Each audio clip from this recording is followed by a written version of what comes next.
সেরা পারফরম্যান্সের জন্য স্পোর্টস ট্রেনিং কিভাবে কাজ করে সেটা নিয়ে কি কখনো মনে প্রশ্ন এসেছে? চলুন আজ এই বিষয়টাকেই সহজ করে বুঝি। দেখব বিজ্ঞানকে কাজে লাগিয়ে কিভাবে সাফল্যের শিখরে পৌঁছানো যায়। ইজি লার্নিংয়ে আপনাদের সবাইকে স্বাগত।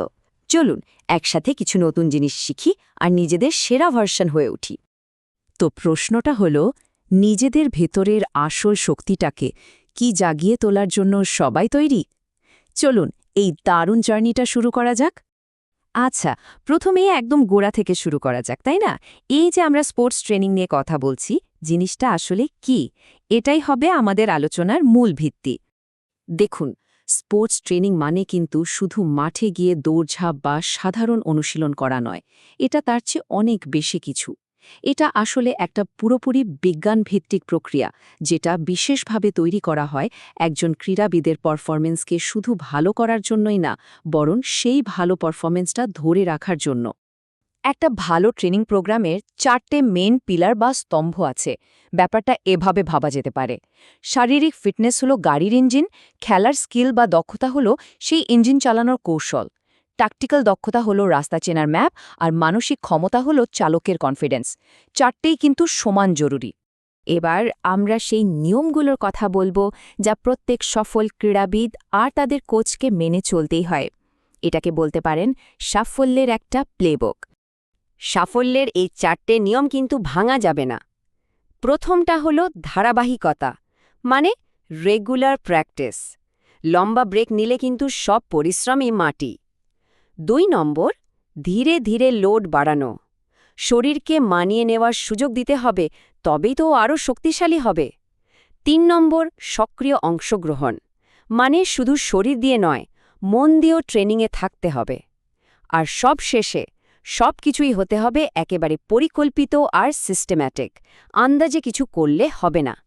ব্যাস, অনেক তো থিওরি হলো। এবার চলুন একটু প্র্যাকটিক্যাল দিকে যাওয়া যাক। দুটো খুব পাওয়ারফুল ট্রেনিং মেথড নিয়ে এবার কথা বলবো।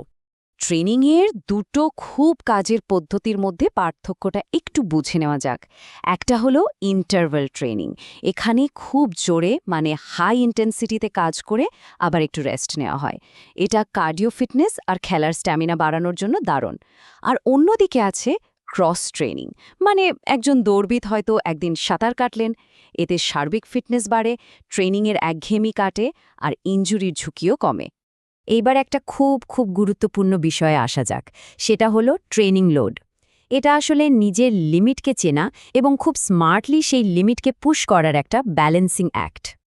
একদম সহজ ভাষায় বললে, ট্রেনিং লোড মানে হলো অনুশীলনের সময় শরীরের ওপর কতটা চাপ পড়ছে। আর এই চাপটা কিন্তু শুধু শারীরিক নয়, মানসিকও। যখন এই লোডটা ঠিকঠাক পরিমাণে হয়, তখন শরীর নিজেকে সেটার সাথে মানিয়ে নেয়। একেই বলে অ্যাডাপ্টেশন বা অভিযোজন। আর এর ফলে শরীর আরও শক্তিশালী হয়, পারফরমেন্সও বাড়তে থাকে। কিন্তু যদি এই চাপটা প্রয়োজনের থেকে বেশি হয়ে যায়, তখন কি হবে? তখনই সেটা হয়ে যায় ওভারলোড, আর এটা উন্নতির বদলে মারাত্মক ক্ষতির কারণ হয়ে দাঁড়াতে পারে। তাই ওভারলোডের এই সতর্ক সংকেতগুলো চিনে রাখাটা খুব জরুরি। যেমন সব সময় ক্লান্ত লাগা, পারফরমেন্স হঠাৎ করে পড়ে যাওয়া, খেলায় আর আগের মতো আগ্রহ না পাওয়া বা ঘুম ঠিকঠাক না হওয়া।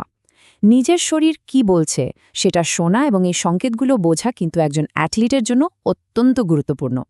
সব কৌশল, সব পদ্ধতির পর এবার সবচেয়ে জরুরি মানবিক দিকটা নিয়ে কথা বলা যাক। আর সেটা হলো একজন কোচ বা মেন্টরের ভূমিকা। এই কথাটা কিন্তু 100% সত্যি। একজন ভালো কোচের কাজ শুধু ড্রিল শেখানো বা কৌশল ঠিক করে দেওয়া নয়। তিনি একজন খেলোয়াড়ের আত্মবিশ্বাস করে তোলেন, খারাপ সময়ে মনোবল যোগান, আর একজন বন্ধু আর পথপ্রদর্শকের মতো পাশে থাকেন। এই পুরো আলোচনার শেষে একটা প্রশ্ন সবার জন্য। আজ যা কিছু শেখা গেল, তার উপর ভিত্তি করে নিজেকে আরও একটু ভালো করতে আগামীকাল প্রথম পদক্ষেপটা কি হতে পারে? আমাদের সাথে থাকার জন্য অনেক ধন্যবাদ। উন্নতির এই যাত্রাটা জারি রাখতে আর এইরকম আরও অনেক তথ্যপূর্ণ বিশ্লেষণ পেতে আমাদের চ্যানেল ইজি লার্নিং সাবস্ক্রাইব করতে পারেন।